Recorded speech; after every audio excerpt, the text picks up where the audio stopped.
ప్రముఖ హీరోయిన్ తమన్నా ప్రధాన పాత్రలో నటించిన ఓదెలా 2 నిన్న ప్రపంచవ్యాప్తంగా గ్రాండ్గా రిలీజ్ అయ్యి మొదటి ఆట నుండే ఫ్లాప్ టాక్ని తెచ్చుకుంది.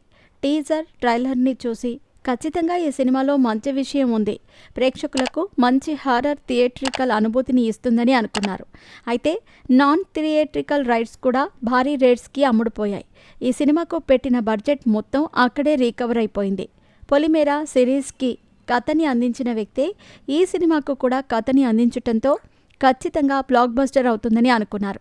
సినిమాలోని మొదటి 25 నిమిషాలు అదిరిపోవటంతో మిగిలిన సినిమా కూడా అలాగే ఉంటుందని ఆశించారు. కానీ స్క్రీన్ ప్లే బాగా రొటీన్ అయిపోవటంతో ఆడియన్స్ నుంచి ఈ చిత్రానికి మంచి టాక్ అయితే రాలేదు. ఫలితంగా ఈ చిత్రం ఓపెనింగ్స్పై చాలా బలమైన ప్రభావం పడింది. మొదటి రోజు బుక్ మై షో యాప్లో ఈ చిత్రానికి కేవలం 10,000 లోపే టికెట్లు అమ్ముడుపోయాయి. ట్రేడ్ పండితులు అందిస్తున్న సమాచారం ప్రకారం ఈ చిత్రానికి మొదటి రోజు వరల్డ్ వైడ్గా కేవలం ₹1 కోటి గ్రాస్ వసూళ్లు మాత్రమే వచ్చాయట. అందులో తెలుగు రాష్ట్రాల నుంచి 75 లక్షల రూపాయల గ్రాస్ వసూళ్లు వచ్చాయి. షేర్ ఓవరాల్గా 40 లక్షల రేంజ్లో ఉండొచ్చు. సీక్వెల్ కావటంతో ఈ సినిమాకు థియేట్రికల్ రైట్స్ 11 కోట్ల రూపాయలకు పైగా జరిగింది. ఓవర్సీస్లో బయ్యర్స్ లేకపోవటంతో నిర్మాతలు సొంతంగా ఈ చిత్రాన్ని అక్కడ విడుదల చేసుకున్నారు.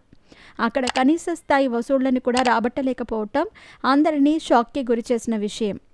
తమన్నా ఈ చిత్రం కోసం 4 కోట్ల రూపాయల రెమ్యునరేషన్ని అందుకుంది.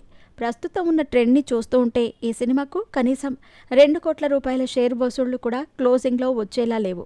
ప్రస్తుతం బుక్ మై షో యాప్లో గడిచిన 24 గంటల్లో 11,000కు పైగా టికెట్స్ అమ్ముడుపోయాయట. తమన్నా లాంటి స్టార్ హీరోయిన్కి ఇలాంటి వసూళ్లు వస్తాయని ట్రేడ్ అంచనా వేయలేకపోయింది.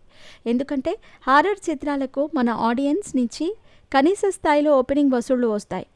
కానీ ఈ చిత్రానికి ఎందుకు ఇలా జరిగిందో, డైరెక్టర్ సంపత్ నంది అదృష్టం ఏ రేంజ్లో ఉందో మనం అర్థం చేసుకోవచ్చు. ఈ మధ్య కాలంలో ఆయన సినిమాలు బాగుంటేనే థియేటర్స్లో ఆడటం లేదు.